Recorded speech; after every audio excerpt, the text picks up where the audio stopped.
Welcome back, everyone. I'd like to welcome you all once again to our next session on chemical kinetics. See, today's session will be more relevant to JEE Advanced in particular. और आगे आने वाले जो topics है वो mostly NEET के लिए थोड़ा कम रेलेवेंट है और एडवांस के लिए ज्यादा रेलेवेंट है. ठीक है, but I would obviously encourage everyone to go through this video. JEE mains के लिए भी एक रेलेवेंट सर्टेन पार्ट पे आ जाएगा यहाँ पे. ठीक है, but still I would encourage everyone to just go through the video. ठीक है ना, तो चलो आज का अपना सेशन जो है वो स्टार्ट करते हैं. सी today's session is about again experimental methods to monitor the progress of first order reaction. तो अपना तो टॉपिक वही है. पहले केस में हमने प्रेशर चेंज मेथड देखा था. हमारा टॉपिक वही है, experimental methods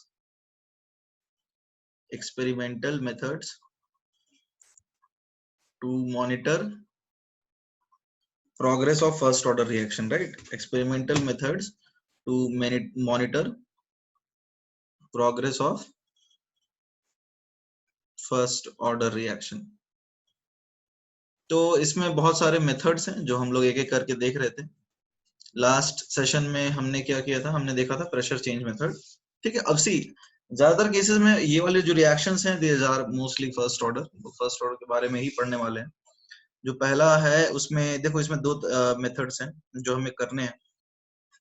सबसे पहला तो हमने कर लिया. एक तो प्रेशर चेंज मेथड था जो हमने गैस के लिए किया. ठीक है, दूसरा एक होता है टाइट्रेशन मेथड.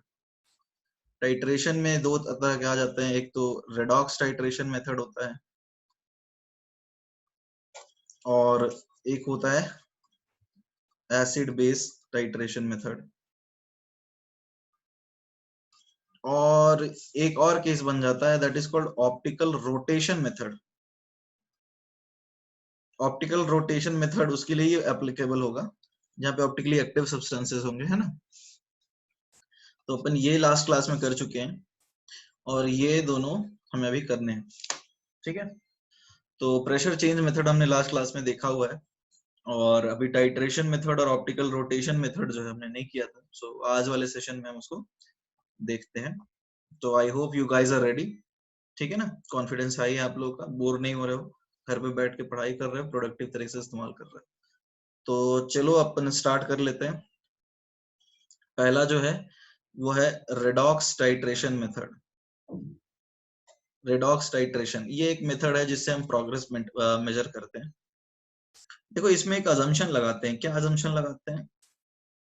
अजम्पशन ये लगाते हैं कि the time taken for titration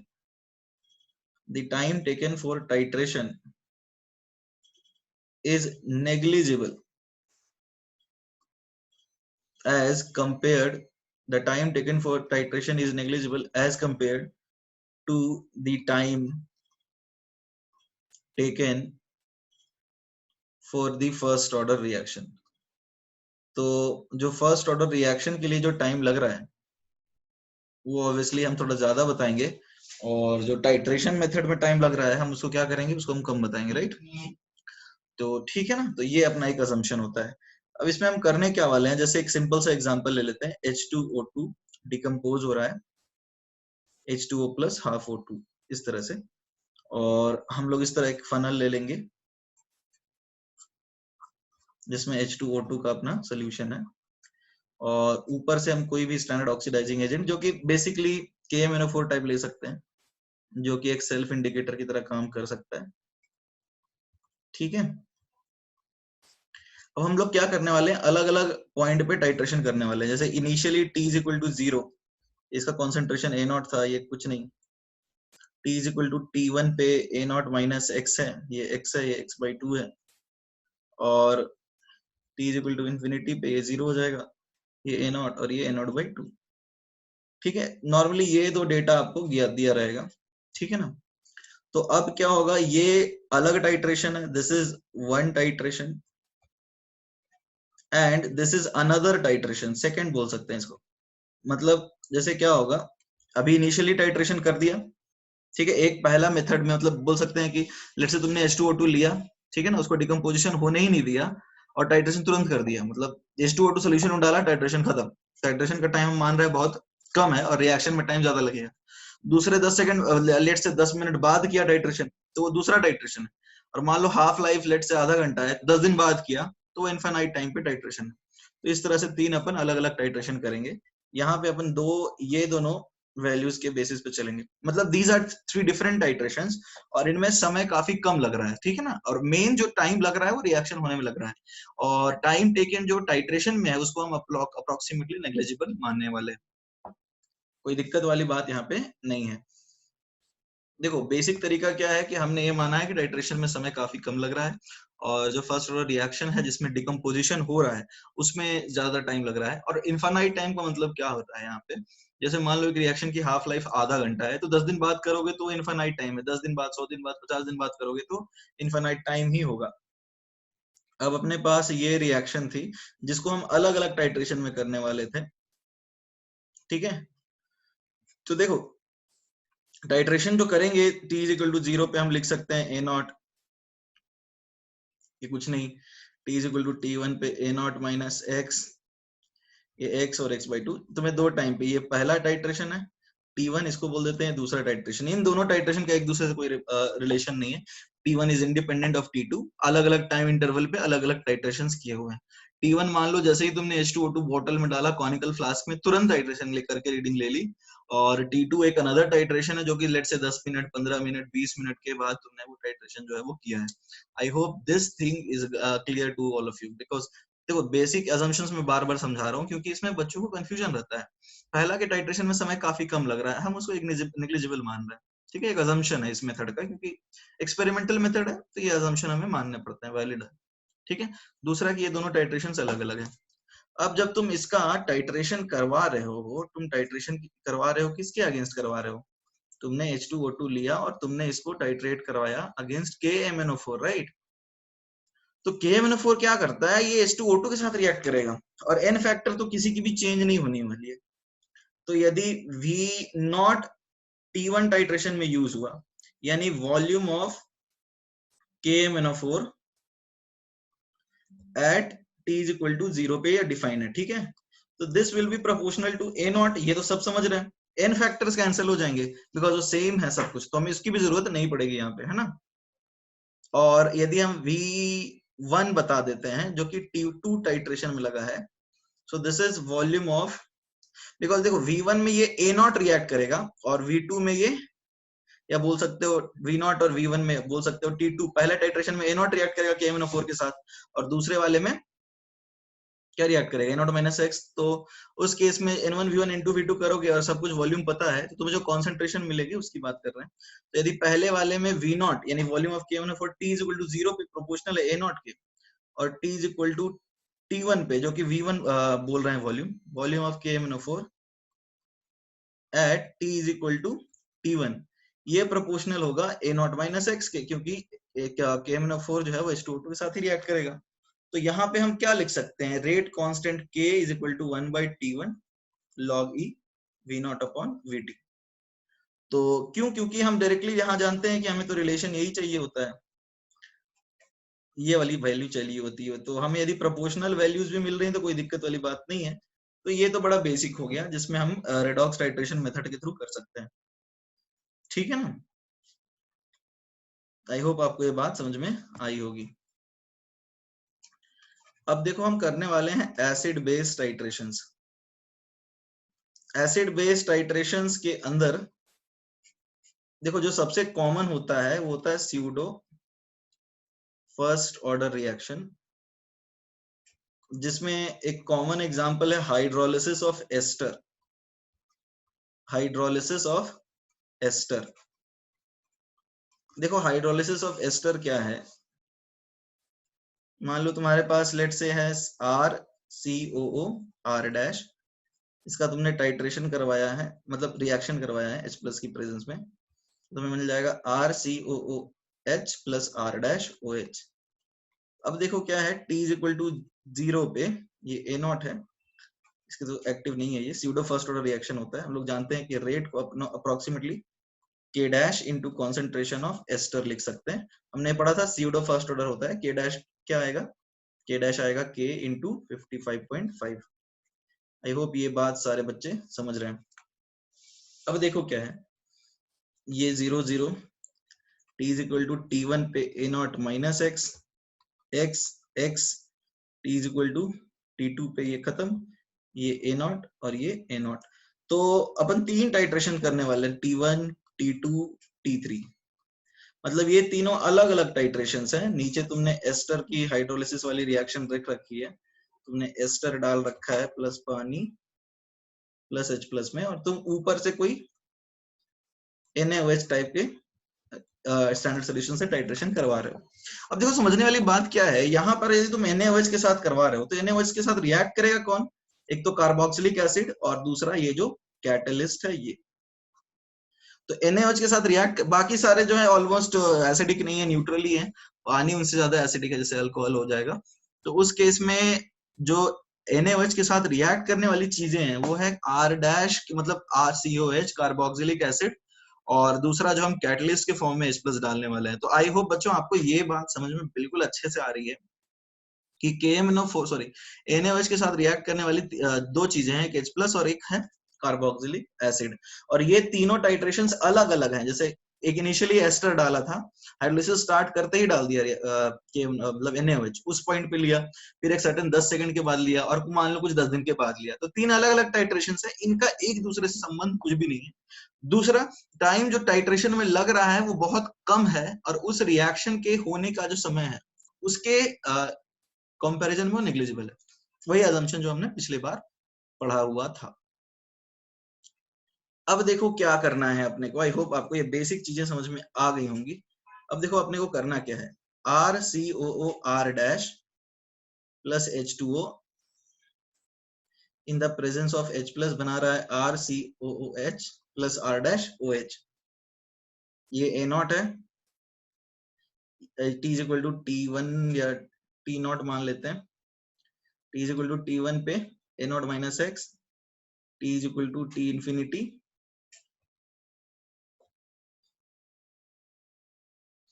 ये टाइट्रेशन 1, टाइट्रेशन 2, टाइट्रेशन 3। इसको V नॉट क्या है, volume of NaOH used at T is equal to T0। उसी तरह इसको मान लेते हैं VT, और इसको मान लेते हैं V इंफिनिटी, मतलब ये VNaOH है, T is equal to T1, और ये भी VNaOH है at T is equal to T infinity. ठीक है ना, ये आई होप ये बात आपको समझ में आ रही है। तो देखो बच्चों, पहला केस क्या है, हमें तो पता है कि NaOH के साथ रिएक्ट करेगा ये कैटलिस्ट और ये कार्बोक्सिलिक एसिड, बाकी तो कोई रिएक्ट करने वाला है नहीं। तो हमें क्या करना है, हमें तो ये पता है कि हमें रेट कांस्टेंट निकालना है, जो कि हम लिख सकते हैं 1/T log E A naught upon A not minus x. तो we are concerned about this relation, तो समहाउ हमको A नॉट का रिलेशन दिखाना है VNaOH के साथ, और A नॉट माइनस एक्स का रिलेशन भी दिखाना है VNaOH के साथ।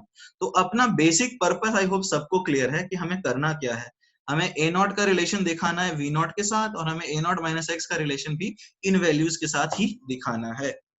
तो अब देखो बच्चों की V नॉट किसके प्रोपोर्शनल होगा, V नॉट ऑब्वियसली कैटलिस्ट के कॉन्सेंट्रेशन पे प्रोपोर्शनल होगा,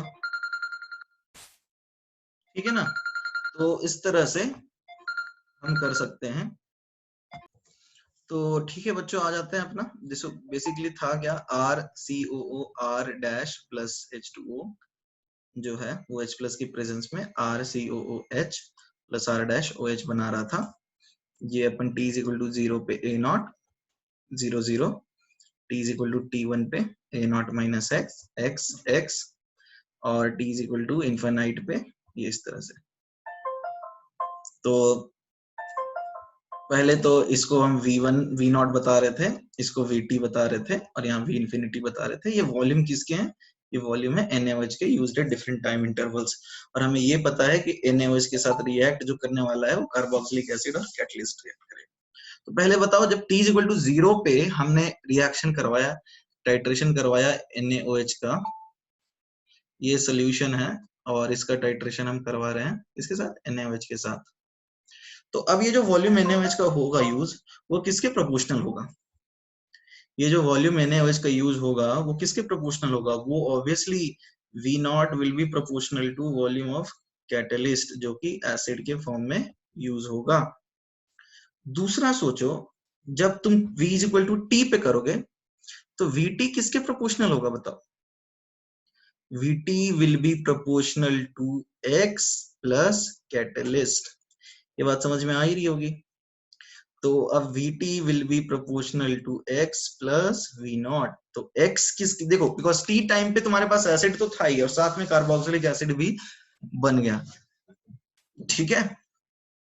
तो इस पॉइंट पे x किसके प्रोपोर्शनल होगा? इस पॉइंट पे x प्रोपोर्शनल होगा Vt माइनस V नॉट। अब हम देखते हैं कि V इन्फानाइट किसके प्रोपोर्शनल होगा? देखो V इन्फानाइट पे A not plus C use हो रहा है, तो ये प्रोपोर्शनल होगा, V infinite will be proportional to, ठीक है, तो A नॉट प्लस C, तो ठीक है ना। तो अब हम ऐसा बोल सकते हैं A not plus V naught. तो अब A नॉट किसके प्रोपोर्शनल है? A नॉट प्रोपोर्शनल है V infinity minus V not.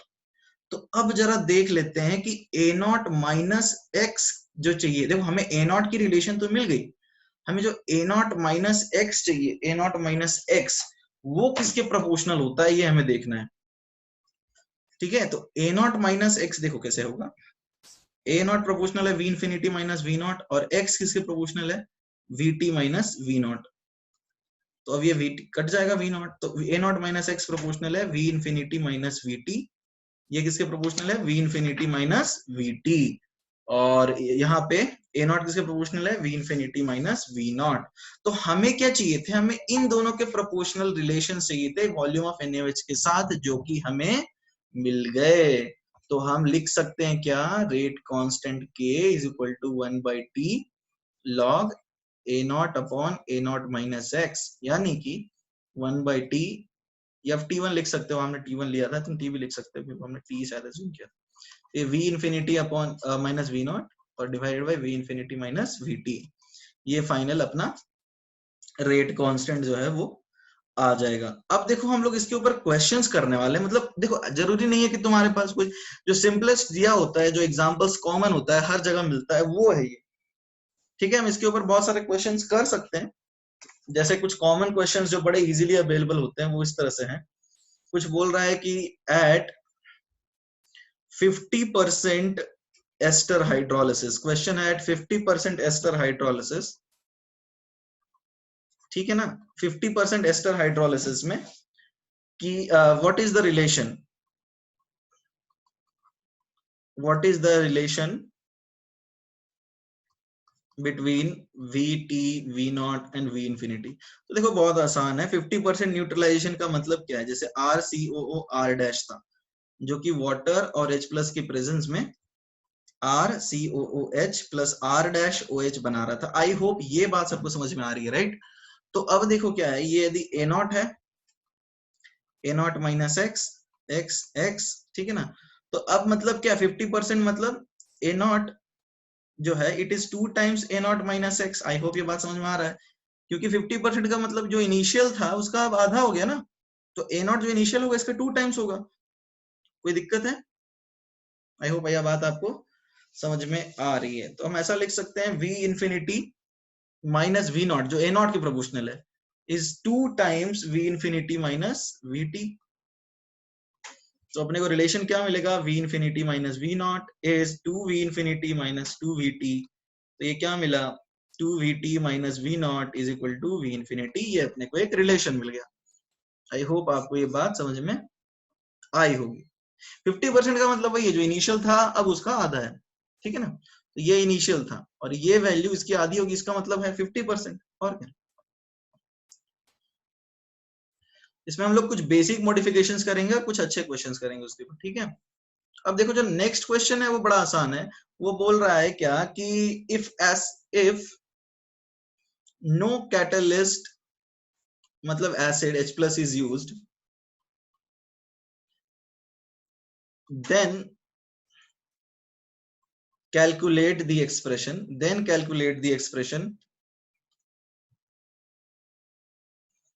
for determination of the rate constant. देखो यदि कैटलिस्ट यूज नहीं हुआ है तो हमें करना है। तो देखो यहाँ पे क्या होगा, जैसे RCOO R' will react with water, now यहाँ पे तो कैटलिस्ट है ही नहीं, तो अब सिर्फ ये रिएक्ट कर रहा है, राइट।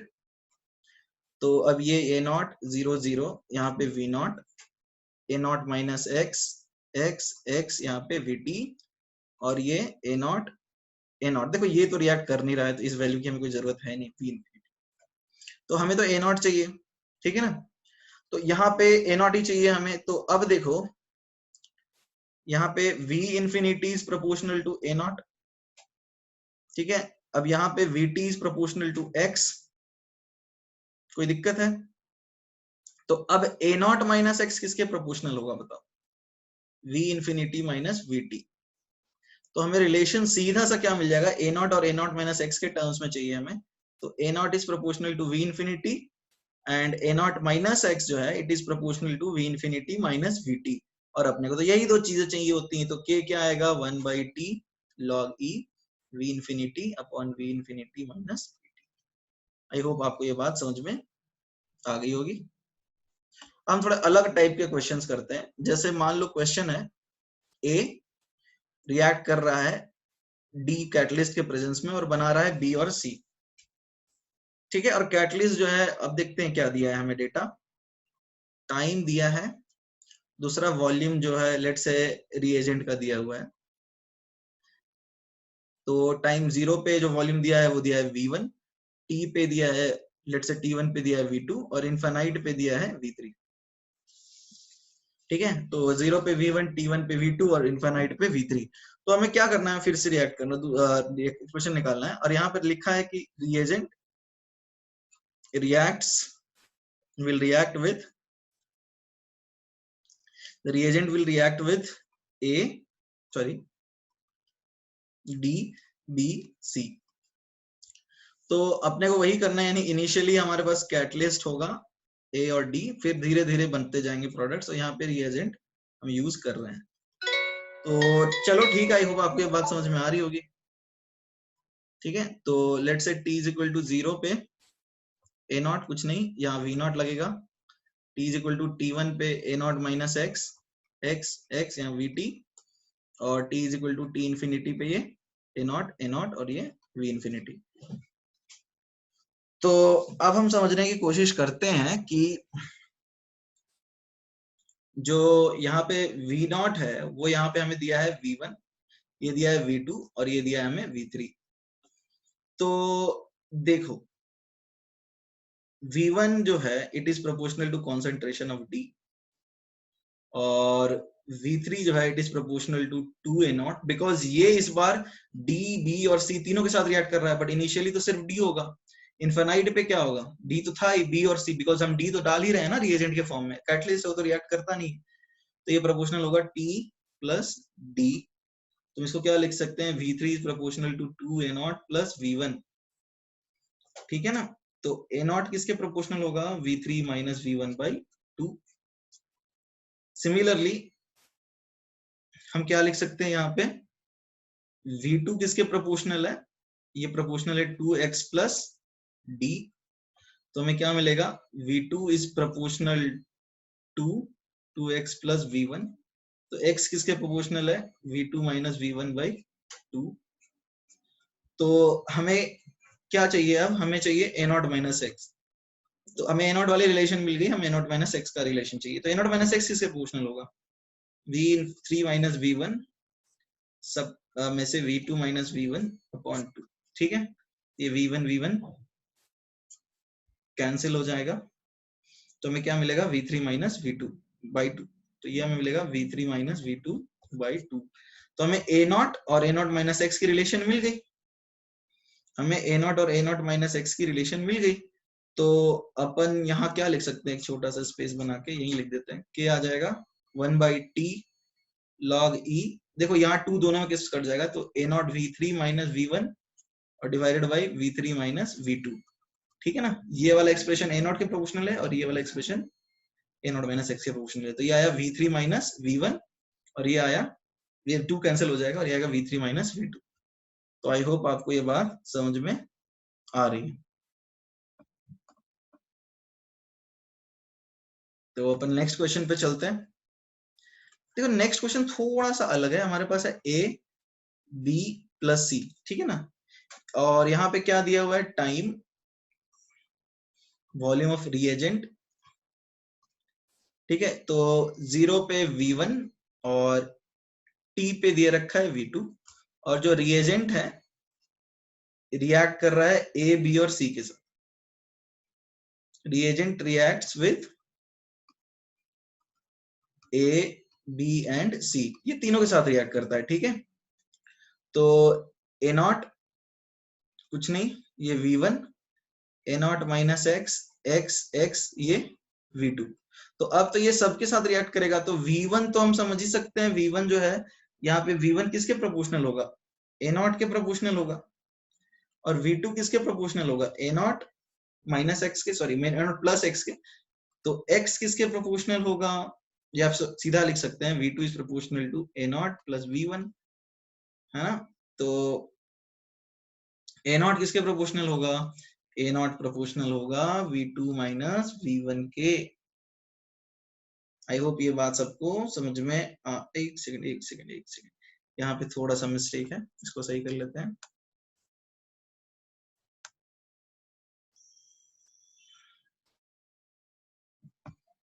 ठीक है,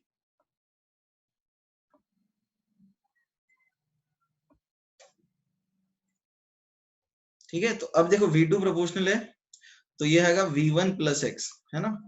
तो x प्रोपोर्शनल है v2 माइनस v1 के। तो a नॉट माइनस एक्स किसके प्रोपोर्शनल होगा, a नॉट होगा proportional v2, sorry a nought proportional है v1 minus v2 minus v1। तो ये प्रोपोर्शनल होगा 2v1 माइनस v2। तो अपने को t क्या मिलेगा या k क्या मिलेगा, 1 by t log E A not, जो कि v1 के प्रोपोर्शनल है, और a नॉट माइनस एक्स जो कि 2v1 माइनस v2 के प्रोपोर्शनल है। तो ये हमें इस तरह से हो जाएगा। देखो इसमें थोड़ा प्रैक्टिस करना है, जैसे एक्सपेरिमेंटल में सिर्फ गैस के लिए किए थे वैसा ही ये भी है। चलो ठीक है, एक नेक्स्ट क्वेश्चन देख लेते हैं।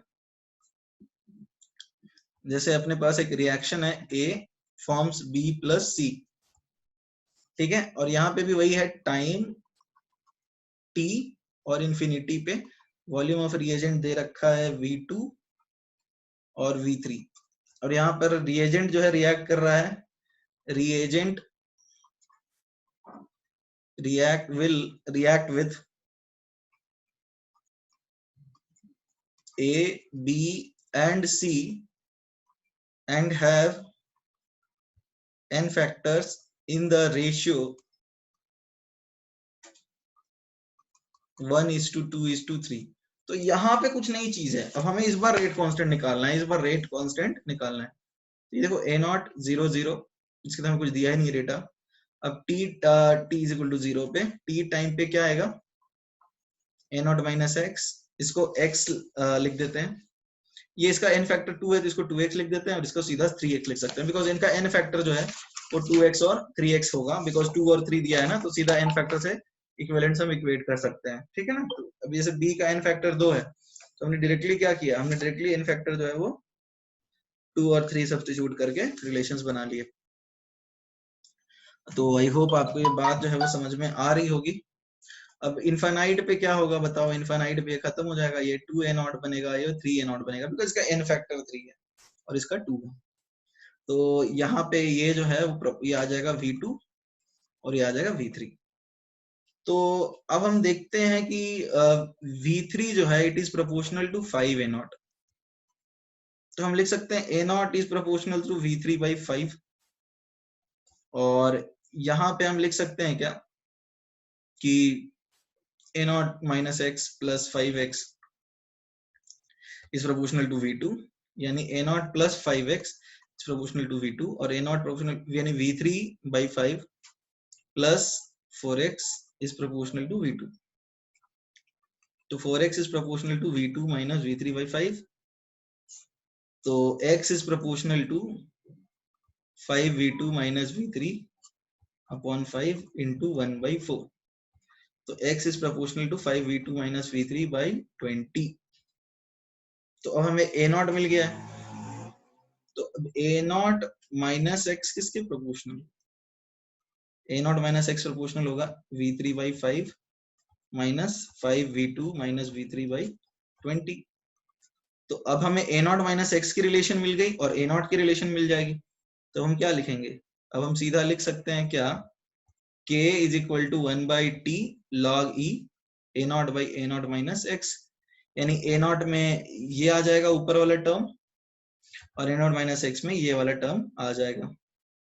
तो इस तरह से अपन निकाल सकते हैं 1 by t log E v3 by 5 divided by क्या आएगा v3 by 5 minus 5v2 minus v3 by 20। तो इस तरह से जो है हम निकाल सकते हैं रेट कांस्टेंट। तो देखो बच्चों हमने किया क्या है कि we have seen one method, मतलब आज जो हमने टाइट्रेशन मेथड देखा, पहले हमने experimental method to monitor progress of first order reaction में प्रेशर चेंज मेथड देखा था, उसके काफी एग्जांपल्स हमने लिए थे। आज जैसे हमने क्या किया है, आज हमने रेडॉक्स टाइट्रेशन और एसिड बेस टाइट्रेशन देखा है। अभी अपना एक चीज और बचा हुआ है और वो है ऑप्टिकल रोटेशन मेथड, ठीक है ना। तो अब हम लोग क्या करते हैं कि ऑप्टिकल रोटेशन मेथड के ऊपर चलते हैं। ऑप्टिकल रोटेशन मेथड क्या होता है, तो सीधा सा केस है।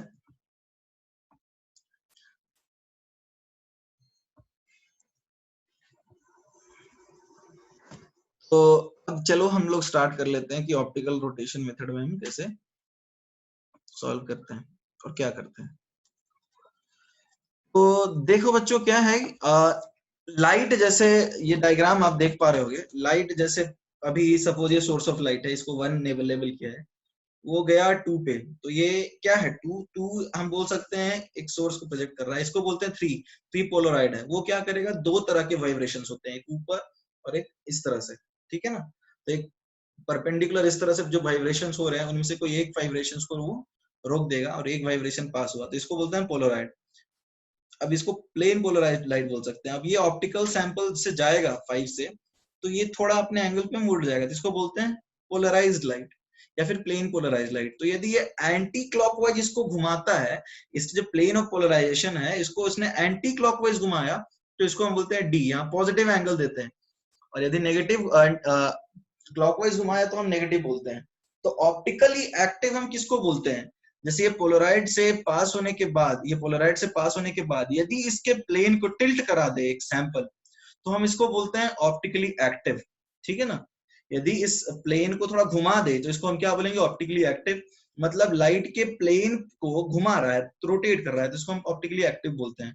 तो ये जो एंगल्स है उनके बेसिस पे भी हम रेट कांस्टेंट निकाल सकते हैं, ठीक है ना। जैसे रिएक्शन होगा तो रिएक्टेंट से प्रोडक्ट में कन्वर्ट होगा, समझ में आ रही है बात। जब रिएक्शन होगा तो रिएक्टेंट से कन्वर्ट हो जाएगा किसमें, प्रोडक्ट में। तो इस प्रोसेस में जब रिएक्टेंट प्रोडक्ट में कन्वर्ट होगा तो रिएक्टेंट की अपनी रोटेशन होगी, प्रोडक्ट की अपनी रोटेशन होगी। तो जो एंगल में रोटेशन एंगल में चेंजेस हो गए उसके बेसिस पे हमें रेट कांस्टेंट के जो है वो निकालना है, ठीक है ना। तो चलो देखते हैं कैसे। तो अब देखो क्या है कि अपने पास ये इस तरह का कुछ एग्जाम्पल है। तो देखो जैसे स्यूक्रोज है, तो यहाँ डी स्यूक्रोज, उसका एंगल जो है वो 66.5 है, मतलब वो 66.5 डिग्री घुमा देता है, राइट। और जब वो वाटर के साथ रिएक्ट करेगा तो ये ऑप्टिकल आइसोमर्स बनाता है, डी ग्लूकोज और एल फ्रुक्टोज। तो ये पहले क्या था, ये पहले डी था, मतलब ये पॉजिटिव एंगल देता था, काउंटर क्लॉकवाइज एंगल देता था। अब देखो क्या है, ये देगा, ये दोनों एक एक मोल बनेंगे, तो ये 52.5 डिग्री रोटेट कर रहा है प्लस, और ये -92, तो नेट जो इनका एंगल ऑफ रोटेशन है वो क्या होगा, नेट नेगेटिव होगा। तो पहले क्या था, पॉजिटिव रोटेशन था, अब क्या है, नेगेटिव रोटेशन। तो इसको हम बोलते हैं optical inversion of cane sugar. मतलब क्या है कि जब ये रिएक्शन हुआ तो पहले जो सोल्यूशन था वो काउंटर क्लॉकवाइज रोटेशन दे रहा था, ध्यान से सुनना, पहले जो रोटेशन दे रहा था वो काउंटर क्लॉकवाइज रोटेशन दे रहा था, और अब जो सोल्यूशन नेट रोटेशन दे रहा है वो अब क्लॉकवाइज दे रहा है, यानी कि जो प्लेन पहले जो डायरेक्शन में रोटेट कर रहा था अब नई डायरेक्शन कुछ और है, तो इसको अपन क्या बोलते हैं, optical inversion of cane sugar, because जैसे जैसे रिएक्शन हो रही है सोल्यूशन की प्रॉपर्टीज जो है वो चेंज हो रही है। ठीक है, पहले डी थी अब नेट एल है। देखो यहाँ पे ये भी डी ग्लूकोज जो है वो 52 डिग्री एंगल देता है, बट एल माइनस 92 एंगल दे देता है, इसलिए ये नेट इसका जो रोटेशन है वो नेगेटिव हो जाता है, इसलिए इसको हम बोलते हैं ऑप्टिकल इन्वर्जन। इसको हम क्या बोलते हैं, ऑप्टिकल इन्वर्जन। आई होप आपको ये बात समझ में आ रही होगी। अब देखो इनिशियली क्या था, इनिशियली ए था, ठीक है ना, फिर 0 0 a माइनस एक्स हो जाएगा, ठीक है, ये तो कोई खास मतलब है नहीं, तो कांस्टेंट ही रहता है ये एक्स एक्स, और टाइम इन्फिनिटी पे ये कांस्टेंट है, और ये जो वैल्यू है वो ए बन जाएगी।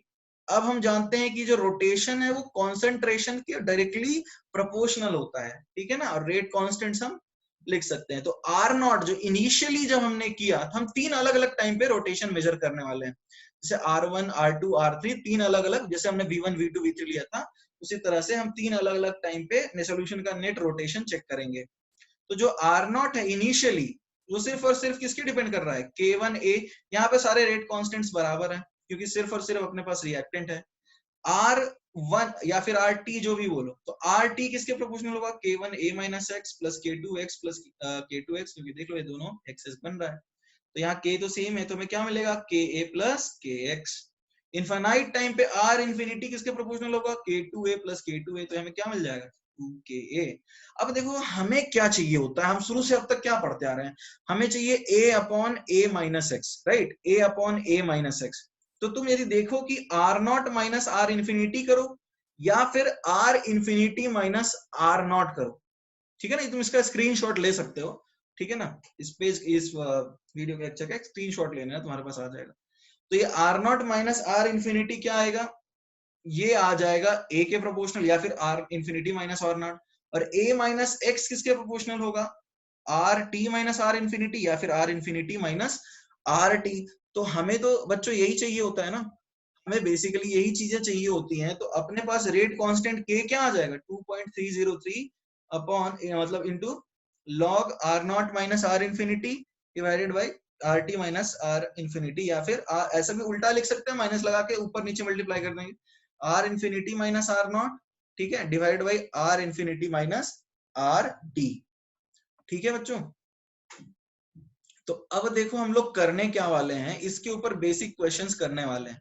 आई होप आपको ये बात समझ में आ रही होगी कि पहले सोल्यूशन क्या था, पहले सोल्यूशन था डी, बिकॉज ऑप्टिकल इन्वर्जन का मतलब यही है कि पहले solution counter clockwise net rotation देता था, और रिएक्शन जब पूरी तरह से कन्वर्ट होकर प्रोडक्ट में कन्वर्ट हो जाएगी तो वो क्लॉकवाइज के रोटेशन देगी, बिकॉज जो एल फ्रुक्टोज है उसका रोटेशन का एंगल 92 है, माइनस 92, तो जो नेट है वो एल बन जाता है, ठीक है।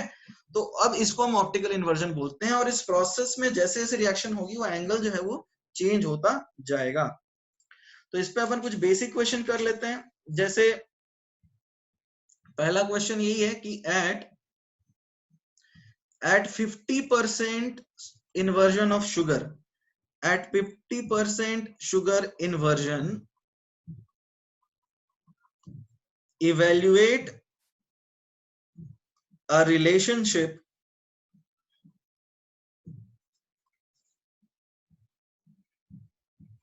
between RT, R not and R infinity. देखो बच्चों बड़ा आसान है, जैसे तुम्हारे पास ये शुगर था C12H22O11, ठीक है ना, अब हुआ क्या, H प्लस और H2O के प्रेजेंस में ये D glucose plus L fructose में कन्वर्ट हो गया, और ये नेट नेगेटिव है और ये नेट पॉजिटिव है, ठीक है। तो हमें 3 वैल्यूज दे रखी हैं, तो ये A नॉट होगा, A not minus x,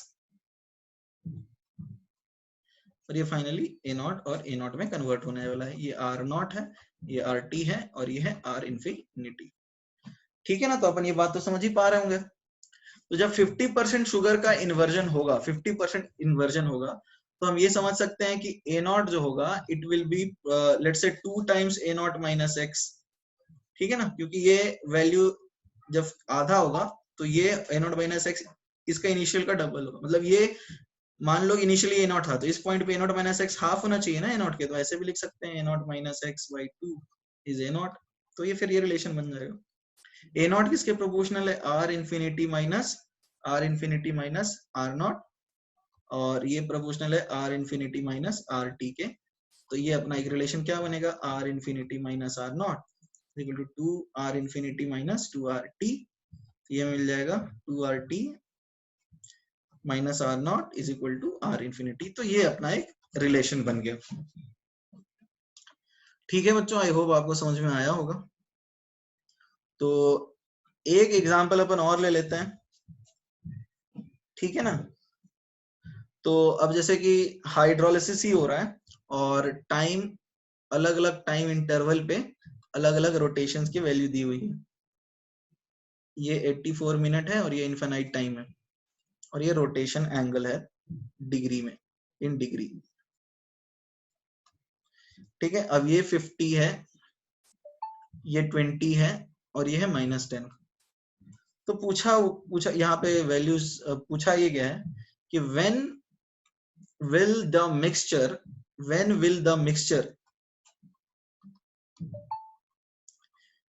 be optically inactive। ये पूछा गया है कि मिक्सचर जो है वो ऑप्टिकली इनएक्टिव कब होगा।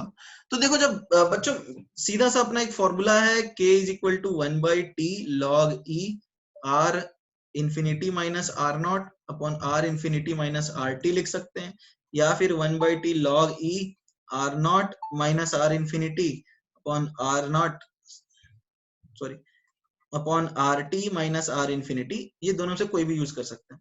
तो जब optically when mixture will be inactive, when mixture is inactive, तो उस पॉइंट पे RT 0 होना चाहिए, यानी नेट रोटेशन उसका 0 होना चाहिए। तो सबसे पहले तो अपन रेट कांस्टेंट निकाल लेते हैं। तो रेट कांस्टेंट क्या आएगा, रेट कांस्टेंट आ जाएगा 2.303। लेट से 84 मिनट पे हम निकाल सकते हैं इसको। तो into log R infinity minus are T.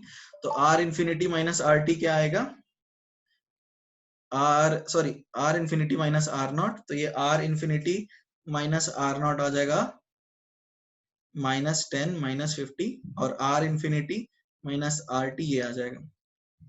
तो ये 2.303 अपॉन 84 लॉग 10, यहाँ पे लॉग की बेस 10 होगी,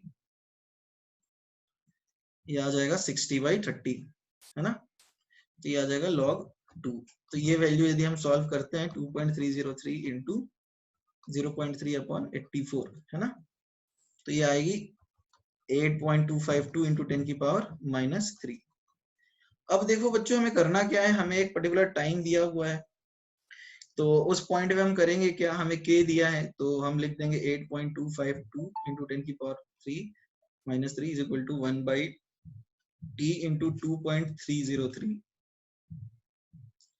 लॉग आर नॉट जो कि 50 था माइनस आर इन्फिनिटी जो कि हो जाएगा 10 माइनस प्लस 10, और ये हम लिखेंगे क्या, आर टी जो कि है 0, आर टी क्या है 0 माइनस, समझ में आ रहा है, r T minus r infinity, तो आ जाएगा +10।